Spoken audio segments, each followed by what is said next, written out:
Let's talk about the Bears. The Bears. Listen, the Ben Johnson first drive. At the end of the day, it wasn't. We're not looking at it like Bill Belichick's first drive as head coach of North Carolina, because this wasn't a blowout, but it feels that way for the Bears right now. Great first drive. Where do you hang the banner for that?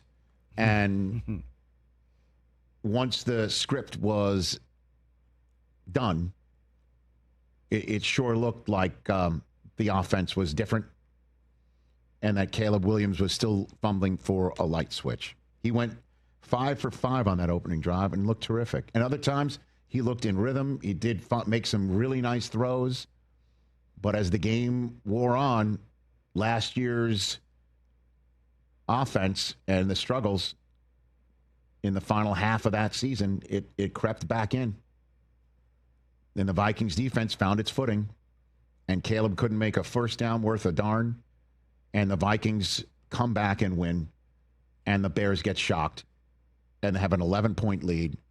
You know, it's kind of crazy. When the pick six goes in the end zone, I had the same feeling that I had when Derrick Henry ran one in against the Bills on Sunday night to make it a 15-point lead in the fourth quarter, and you're thinking, this thing's over. Over. And that's when the momentum switched for the teams that were both down by double digits, unbelievably. And the number of times that the Bears, if they could only have come up with a first down here, put some drive together, and more points on the board. There's a DJ Moore going towards the pylon wide open, and Caleb airmailed him. And a hospital ball thrown at Moore over the middle. I mean, we could go on and on and on and on, but the bottom line is, listening to Caleb afterwards, I'll express what I think Bears fans are feeling right now. I think there was a lot of good there. Our communication, I think he was getting the plays in, fast, and I've been able to get out the huddle. We need to be better with that, and I've been able to get up to the line, make checks, or whatever the case may be. But I think it's a growing process that it's going to keep growing from here. This is the start, but definitely not the end. So we'll keep growing. We'll keep being passionate about this offense, him and I, and passionate about this team and winning. Now, I think this is what the issue is, and it's potentially unfair for Caleb, but it's the fact. Here he is in his now 18th start in the NFL, start one in year 2, talking about growing. And they just got beat by a kid who had his ass beat for 3 quarters, and in just 1 quarter gives the impression that he's grown up with his quarterback whisperer coach.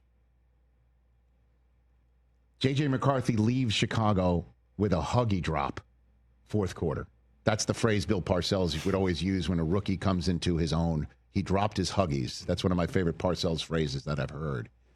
And so McCarthy drafted 9 spots after Caleb Williams in just his first 4th quarter of his professional career, showed more than we saw from Caleb Williams after that London game where he threw for 4 touchdown passes. Unfortunately, let's give him that game in Washington that he had won with a really gritty 4th quarter score, only to have it blown by a Hail Mary. And then after that, obviously Eberflus has a lot to do with it, and that mess it last year.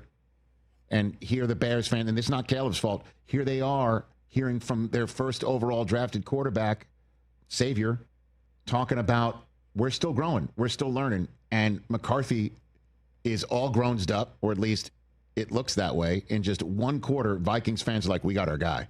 And here the Bears fans are like, do we have our guy? Especially since I don't hear Jaden Daniels talking about learning moments. He's already a fully grown-ass man. Fair enough or not. Different situations, different coaching situations. He didn't have Eberflus and the rest of last year to deal with. This is what's going on, I think, for Bears fans today. Good news is there's 16 more games to go. Good news is that means 16 more first 15 scripted. and a head coach who does, I think, know what he is doing. This is what Ben Johnson had to say afterwards.